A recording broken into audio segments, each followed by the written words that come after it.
Kapampangan, sanggipsal at iba pang meatless recipes tampok sa Pampanga ngayong Lenten season.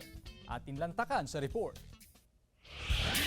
Ilan sa mga alternatibong pagkain sa karne ang isda at gulay. Kaya ang Kapampangan chef na si Manuela, pesang dalag ang ihahain ngayong Lenten season. Una, pagsamahin ang lahat ng sangkap sa palayok tulad ng tubig, dalag, luya at patatas at saka huling ihulog ang petchay. Pero ang kanyang recipe, may sarsa mula sa ginisang bawang, kamatis at black beans. Sa Kapampangan talaga, siguro kaya nga tayo natuturing ang culinary capital of the Philippines, no? Kasi may mga pagkain tayo na pang araw-araw, may pang okasyon. May ibang meatless options din tulad ng tinapa rice kung saan hinahalo ang tinapang bangus sa kamatis, talong at mangga na perfect pang boodle fight.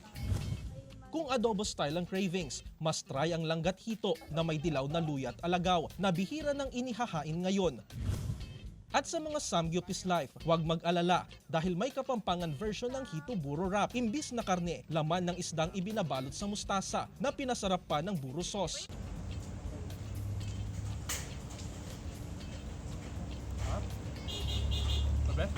Dito sa atin sa Pampanga, bago pa dumating ang mga Koreano, meron na tayong tinatawag nating sanggipsal na wrap, no? Sila sanggipsal wrap, meron tayong hito buro wrap. So yun yung mustasa, lalagyan mo ng konting buro at lalagyan mo ng isda. Kaya ngayong Lenten season at gustong umiwas sa karne, pwedeng subukan ng meatless option sa Kapampangan Cuisine. Jarek Pasiliao, 1 North Central Luzon.